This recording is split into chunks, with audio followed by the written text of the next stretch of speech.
Welcome to the Dead Pixel Society podcast, the photo imaging industry's leading news source. Here's your host, Gary Peugeot. The Dead Pixel Society podcast is brought to you by MediaClip, Advertech Printing, and Independent Photo Imagers. Hello again and welcome to the Dead Pixel Society podcast. I'm your host, Gary Peugeot, and today we're joined by Tyler Copenhaver-Heath, who's I don't even know how to describe this guy. He's an entrepreneur, biochemist, and an MBA executive of all things. So, hi, Tyler. How are you today? Gary, thank you so much for having me here. And I don't blame you. I don't know how to describe myself either. Well, I guess where to start is to start with your story, which I think is an intriguing one of how you were kind of brought up in a rough surrounding and you got into the world of business and how that changed you. So can you talk a little bit about that? Yeah. So I guess underdog for business. And I would love to say, like all the big entrepreneurs in the world, that I knew all along that I wanted to be an entrepreneur, that I sold candy bars at 12 years old. I wasn't raised in a way that I felt that was possible. I thought business ownership, I thought big success, I thought that was in another class of people. I kind of was like mentally positioned into what my status was in life. And so I surrendered to being a worker, and so 13 years old, had my first full-time job. Little did I know that was actually preparing me for entrepreneurship, not having any money, no dad around, mom kind of around, maybe a little bit. And then, just going to work full time. And then I got to learn businesses that way and I didn't even know it. So a lot of times when you just go out and, you experience, I think it can lead you to other things. The big thing for me with getting into business was, like I said, I didn't feel it was possible, but you start doing some things on the side, you start having some traction, you start having a little bit of success in different ways. The gym is huge for me, building some confidence in the gym, in my MMA gyms, that sort of stuff, and then finally, like, not believing everybody telling me I was stupid from when I was younger led to pursuing a degree in biochemistry. And I think accomplishing hard things is another thing too. It's like, once you start to accomplish some things, you're like, I can do anything. So I was originally just like working on cars in my backyard while I was attending a full-time biochem program and working full-time. And people liked the cars that I was working on. And so that led to my first business. Like, it was really a run-in with the city telling me I couldn't do this strip and paint in my driveway thing anymore. And that led to my first business, I guess, helped me approach that fear. And then entrepreneurship has been my road ever since. Let's talk a little bit about that. That early road, because it sounds to me like you kind of had to adapt a bootstrapping mentality from the get-go, because let's say, for example, you're working and you're thinking about starting your own business, right? And you probably didn't feel confident at the time to go to a bank and ask for a loan, right? So you're bootstrapping and cash flowing. So talk a little bit about overcoming that obstacle. Nobody's going to give some poor kid who had a dad who was in prison money, first of all. Like, they're not going to loan it to me. They're not going to invest in me. I kind of don't blame them. What reasons have I given them to do that? And so, yeah, you're on your own. My first business was started with $4,000. You have to do things differently. You can't look online and have all these people say, go out and own your own business. You're going to be paid $400,000 tomorrow. You're going to drive the sports car day one. No, like us bootstrappers, us people starting from nothing, especially with no education in it or nobody backing you up. What you have is your work ethic and your desire to not quit. And that will be enough. My first business, I lived in a dirt lot, no electricity, no running water. I did that for years. It's like I was willing to give up things that most wouldn't to have my business, because that was the edge that I needed to make up. But in the end, it worked. My biggest competitor was backed by the richest man in this state. And I don't know, I'm not usually a bragger, but we whooped their butt, and so like And what was that business? What were you doing? It started out by I was working on custom plastic cars, and I called them drivable customs. I wanted people to drive these cars instead of keeping them in the garage. So that went into custom auto work in general. which then I just kept throwing barriers to entry in front of my competition was the way I looked at it. And so, and what would be an example of a barrier to entry in that space that you would try and do, like something they couldn't do? Yeah. So glad you asked that, right? And so you're in the custom automotive world, right? And you have all these competitors. So what can you do to get ahead of your competition? And the answer I had was stay in that dirt lot longer, buy equipment that made it so that they couldn't compete with me. They were usually, for instance, one of the barriers to entry I threw in their way, I bought the second largest powder coating oven in the city, right? It was a big thing at the time to change the color of your car and then also the color of your wheels. Every single one of my competitors just about subbed out their powder coating. I was the only one in town that didn't. And not only that, I had one of the largest systems in the city, one barrier to entry. Next thing I knew, I opened a complete wood shop with a couple $100,000 worth of woodworking equipment. Now I could build stereo boxes. I could build interiors. That led to now doing work for new vehicle manufacturers.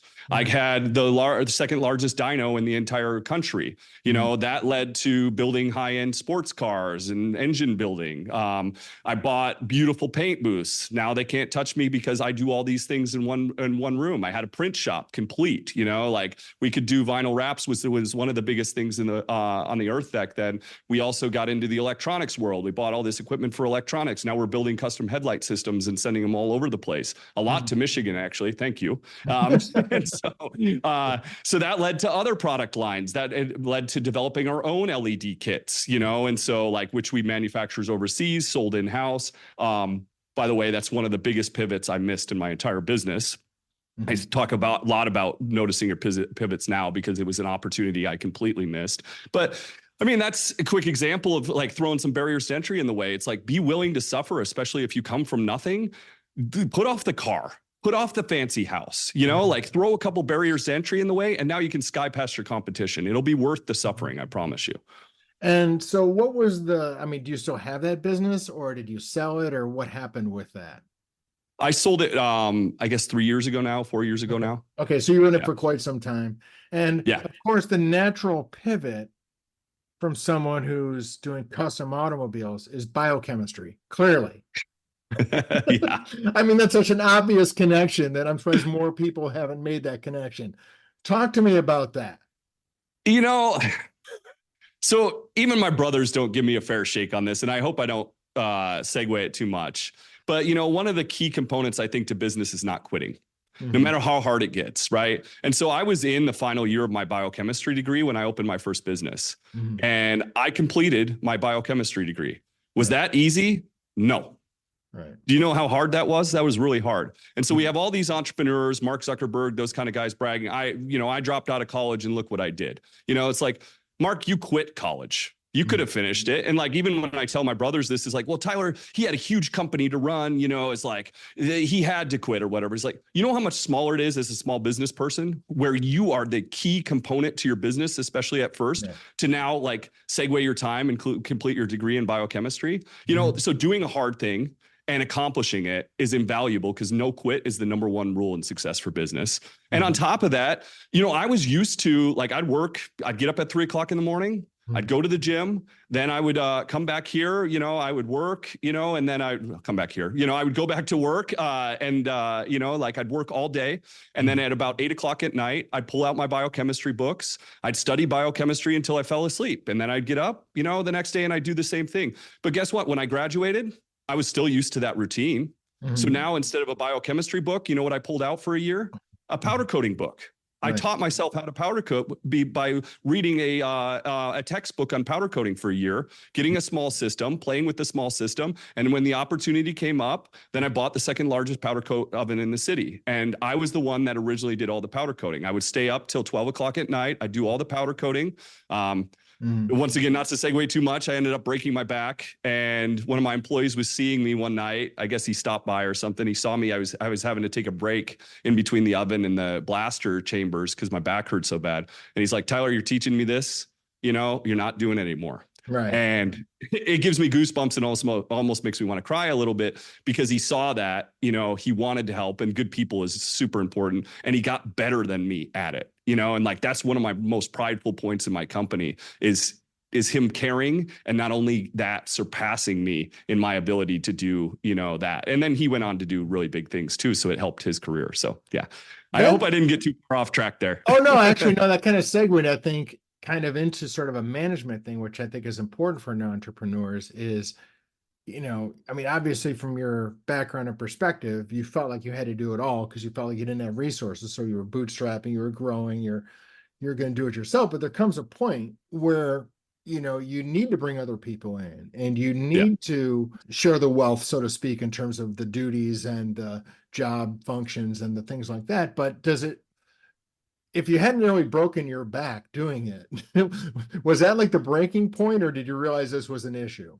I always am one of those people that I can do everything. And then I'm also a person that leads by example, even up until the day, like I sold that company. And like, I don't want to sound like I'm bragging. I just want to give you guys some bearing on the company. It's like multiple locations, multiple million dollars in revenue based off $4,000. Clients like the WWE, the Rolling Stones, CNN, new vehicle manufacturers. It's like we grew a company from nothing and created something big, right?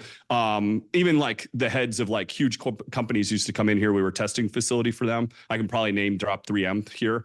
They used to come in. They're like, we've been coming in here for years, Tyler. You guys have no idea how the industry talks to you about you. You're so humble in what you do. But to your point, like until the day I sold that company, I took a turn cleaning the employee restroom. And I had guys making well over 6 figures a year. We used to race to see who could get in there first. And then they tried to out clean the boss. That's a culture you can't beat. And so like, here's the thing. It's like, we say, if you're working in your business, you're doing it wrong. You should be working on your business. Right. And I will adamantly disagree with that. And I know that's like completely against everybody out there. And there is no way you bootstrap a business and you're not working in your business at first. And not only that, but then you get to the point where you're working on your business. Yes, it's more important that you're working on your business. But I think you still dive back in from time to time and you work in, because that inspires people. That lets you know what's going on. The CEO of whatever big company out there in the world, why do you think that undercover boss thing, they find out so much? That's from diving back in. But it's a hard, when you've been used to doing everything, that's a hard juggle. So it's like, you do have to find that point where it's on and in. But then I think you jump back in once in a while, but then realize you can't be the person that's always working in either, And so that's one of the harder parts to give up. Because I think that's one of the things I think when people get to a certain size, right? They get to a point where not only they're losing touch with the customer because they're not on the front lines, but they're also losing touch with the processes of the whatever function of the business. And I think, as I mentioned several times on the podcast past, if you don't have your processes down, if you can deliver the thing people hired you to do when you're supposed to do it at the price you agreed on, then you're going to have problems. And I think there does come a point where there's a disconnect where people who are founders or they're early people in the business who know the why instinctively, right? And then they separate from that. Stay with us. We'll be right back. Photo retailers, energize your sales with ShareMe Chat, the proven texting platform. Using chat to text on your website keeps your customers connected and buying. See us at Pro and IPI to find out why dealers using ShareMe Chat close more sales without adding staff. Find out more at shareme.chat. Thank you for saying that, because I know it's unpopular opinion, but you have to get, I don't want to like steer the audience wrong. You have to get a point where you're working on your business. Absolutely. Right. You can't be the one, I had 50 employees. You can't be the one constantly working in your business. Your business is never going to work. Right. But I don't think it's bad to dive back in here and there. And like you said, like businesses are based on processes. So go back and check out those processes. You can't be on your yacht in your villa, like not paying attention to your business. You have, and not only that, but what kind of employees are you going to inspire that way? And if you're not willing to get in, like I used to give myself the worst job in front of my employees quite often, that's why I chose to clean the bathroom. We had horrible jobs that nobody wanted to do. If I had to assign somebody to do that task, I'd help them for at least an hour, and like that is like, what else does that build? Sure. That's not worth my opportunity cost at all. My time's worth hundreds of dollars an hour, but what is it worth when my people see me doing that? Right.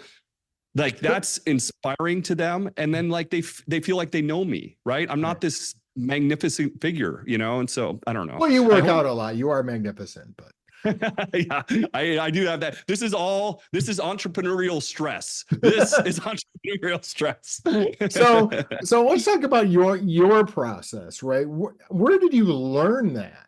Right. Did you have a mentor? Did you have someone who you saw that you wanted to emulate? Because what you're talking about, everyone hears the hard work, everyone hears the delegate, everyone hears all that stuff. But did you have anyone who's like, did you read a book? Did you see a seminar? What was your model for that?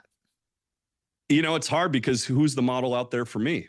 Mm-hmm. Is Bill Gates the model for me? No, I didn't grow up with a dad that was a lawyer and a mom that like got me into the first computer. It's like, is Mark Zuckerberg the model for me? No, I wasn't offered at Harvard or McDonald's. It's like, so who's the model for me? And so I tried to find some models as like people that started from nothing and grew companies. And, here and there, I would find a couple stories, but overall, it's like, no, I didn't have any help. I had to learn it all the hard way. It's like every single bit of it, like the nightmares, the sick to your stomach all the time, the making the mistakes. And what that does to me now, like all that stuff is like, why am I getting hit this hard? Why am I getting hit with robberies and fires and bad employees? And, people told me to write a book. So much bad stuff happened to me. And we still like would come out on top, and like, I like, it's just learning. It's learning on the fly. It's, it's like learning from your mistakes. But guess what? That prepared me for my life now. And that's why I'm thankful for every bit of heartache in it, because how fast I can pop into somebody's company and look at what's going on with it. And the reason I can do that is because I had the same problem. And it took me a year to fix a lot of times, but now I can fix it in a couple weeks. It's like, and so that's the gist of it. And, I had some help when I got to my MBA program and things like that. But I had to decipher how to use MBA skills for small business. Right. And so like, and I love my classmates. They used to give me compliments all the time. They're like, Tyler, one of the best parts of this program was when you would speak up, it's like, and tell us about, because I had already had success in business when I went to get my MBA. I just wanted to pick up some extra skills. So yeah, well, that was my other question is, even though you had the rough upbringing, you seem to value education. Yeah. Right. That seems to be something that a thread that I'm seeing being pulled through your story here is learning and education. Where did that come from? Where did you realize that education was going to be something that was important? Proving them wrong, Gary.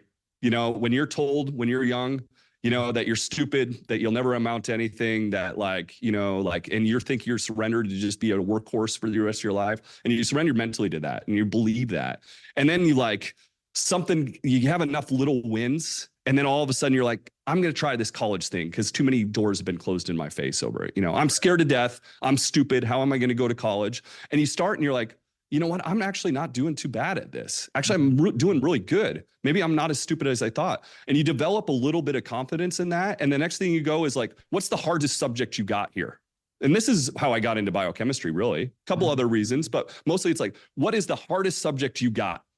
Give me that, because I'm going to show them all, that I can do this. I'm going to do this thing, and then accomplishing it, and then it's your fault. I say this all the time, but it's like, if I go in my MMA gym today and I say, make me the best in the world, I'm here, I'm devoting my time, I'm paying my bill to be in this MMA gym, make me the best in the world. Am I going to be the best in the world? No. Because I have to put in the work too. So why do we accept that out of college? I'm here, I paid my tuition, make me amazing, get me a job, give me the smarts. It's like, no. Right.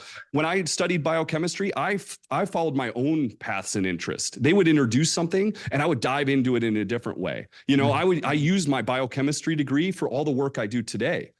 Were they teaching me how to use biochemistry in business? No. It's like, and so I value education, whether, it's self-taught. The road to college is not for everybody, but I feel that if you're going to start it, you need to finish it. I don't care what your excuse is around your business.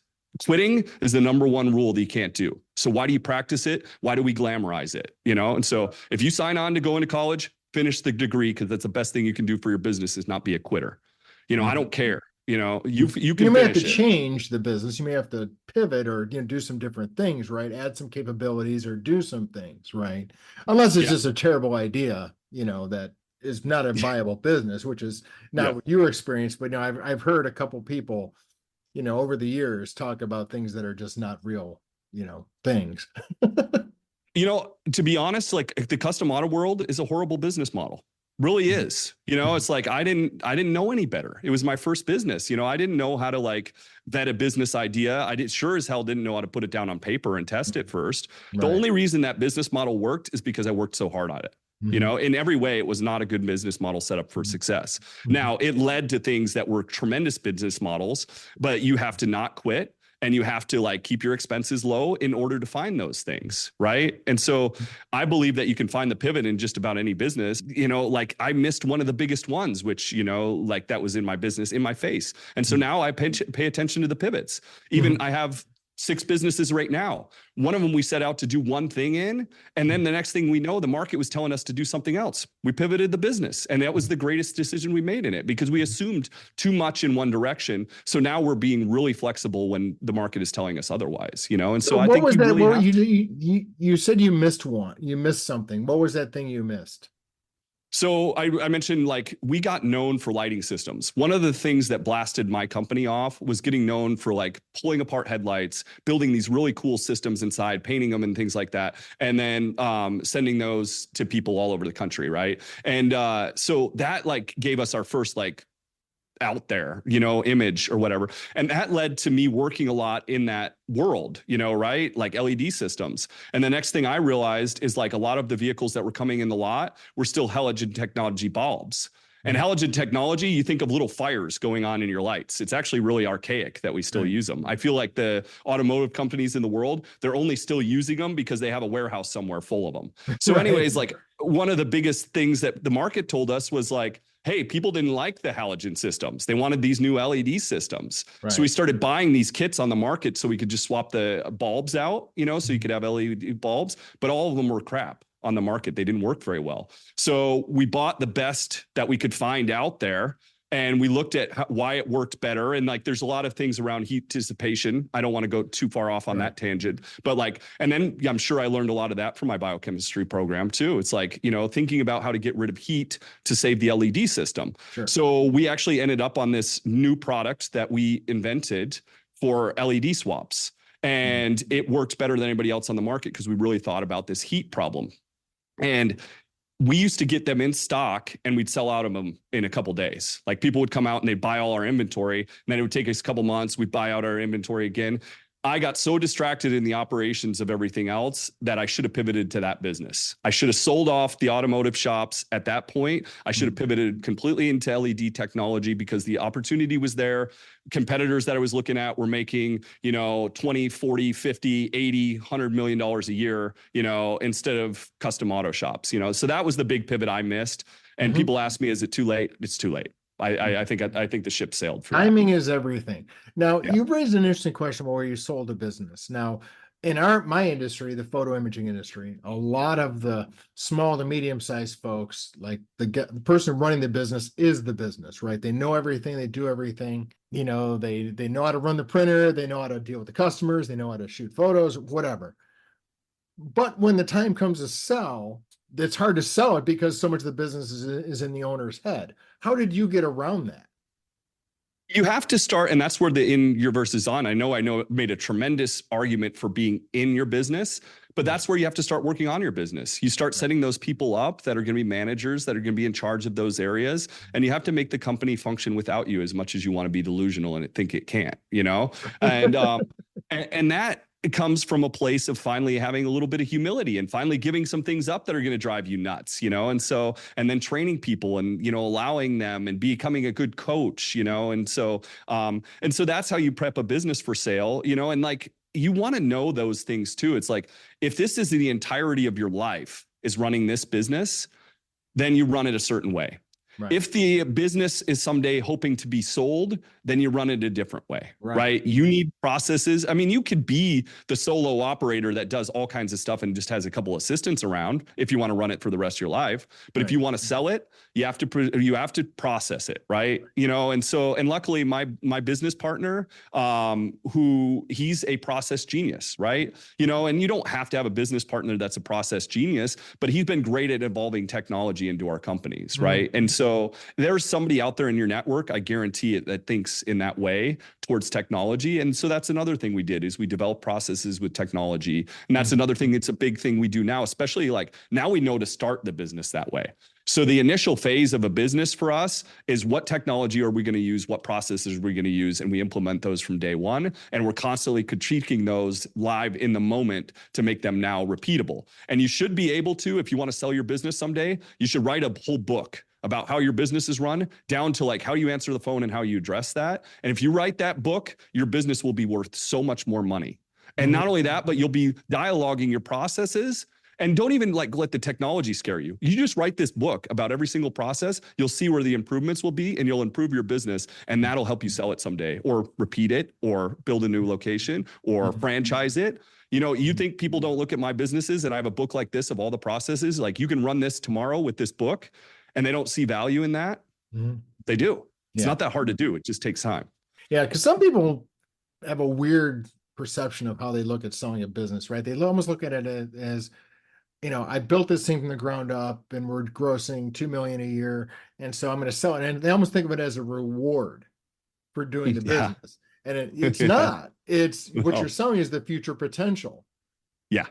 Absolutely. And that you want to process it accordingly too, right? And make it have value in ways other people don't think. You can prep a business for sale, or you can prep a business to keep it forever, but they're two different schools of thought, And so I would say, honestly, it's smart to, even if you're going to own it forever, treat it like you're going to sell it someday.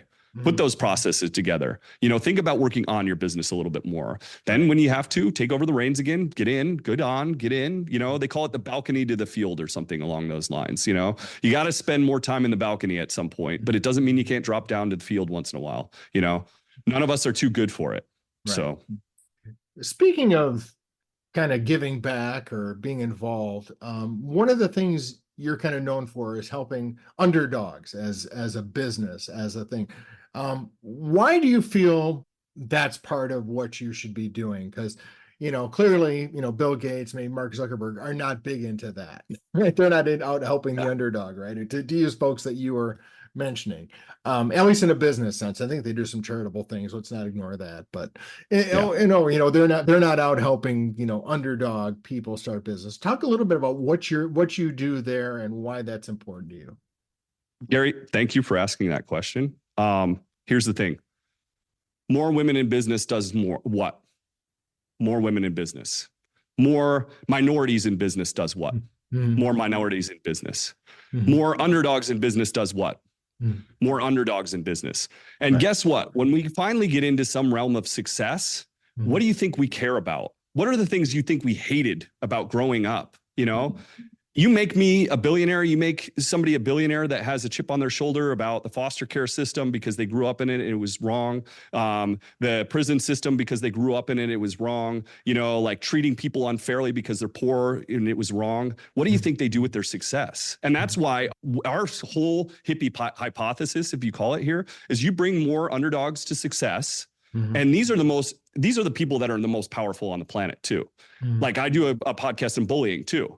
So we study adversity, right? What does adversity do to people? It either destroys them or makes them the most beautiful people on the planet, capable of accomplishing anything. So we need to get them out of the destruction area. We need to bring them to success. And we do that through small business and through being a guide, not giving you money, giving you the information so you don't have to fail for years on end, And then by then you get to your success. Now you change the systems that you didn't love. If Bill Gates had grew up in the foster care system wouldn't look the way it does. And that's kind of our hypothesis around helping people. So give an example of something you're doing along those lines. Yeah, glad to. Like a lot, really. Most of my life is beautiful. My life has joy. Never thought it would, because all day long, for the most part, I help people. You know, it's like whether we're working in our Bully podcast, which is for charity, where we bring content for good to the world, you know, and so we interview victims of bullying that now have success stories. Arizona's the teen suicide capital of the country. We want to change that, right? And so we help people there. We have a podcast called Underdogs, where I go out and seek guests that are going to act like Rich Father, or, you know, like the information that you're not going to get out there in the rest of the world. You know, like I literally am thinking about my underdog the whole time, or maybe the 16-year-old me, something along those lines. What information is going to help them, you know, out there in the world? Glaive, our tech company for small business, we call it the big stick for small business. It has an area here where there's workspace, desks. You can come in anytime you want during operating hours, use the desk to work. You know, this is done in the startup culture. I don't know why it's not done in the small business culture. And not only that, but when you're on that desk, we make our offices very communal. I don't tuck myself in the back. I'm sitting right there with my business partners, one wall away. We jump over whenever you need help with something. One of my business partners is a genius with editing, video, marketing stuff. He'll jump over there and help you. I'll help you with strategy, accounting, you know, marketing, anything you need with there. My other partner, SEO, websites, you know, anything along those lines, 100% free. Or you can book into my schedule directly. I'll help you with a specific problem. If you're about to lose your business, I will go off site and I will work with you on site of your business for free, trying to help you save it. And then on top of that, we do free semi-monthly seminars, as long as I'm not off somewhere in the corner of the world filming our docuseries, you know? And so those are the things we currently do. You know, like we'll help you file your LLC for free. You know, you can come in here. It costs you $40 with the state. Don't spend $1,000 online. Don't let them talk you into the fact that you need to pay $250 a year for a stat agent. You don't in Arizona. You know, you bootstrappers, you know, you need to like pay attention to your money. The small business average start is $6,000. Don't waste $1,000 of it on the LLC. Come in here. We'll help you fill out the paperwork for free.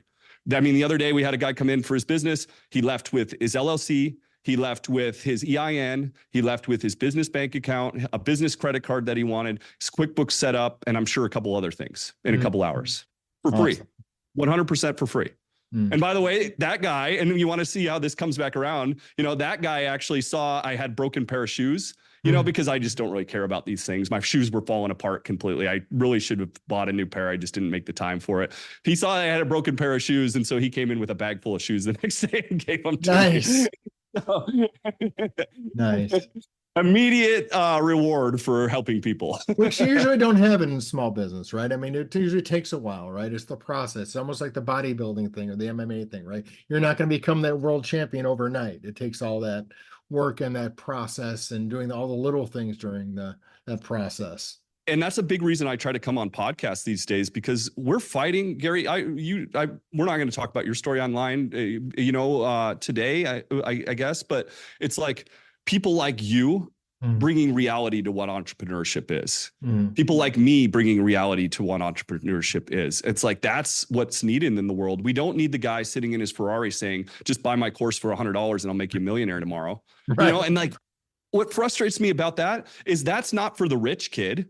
The target audience is my underdogs. Right. And that's what frustrates me, because my underdogs don't have their dad to go to and say, "Hey, what do you think of this thing? Open 6 LLCs and I'll be a millionaire." You know, it's like they don't have that. So they buy that stupid course and they go nowhere instead of going out there doing the hard work that it takes to get the business done. That's the shortcut.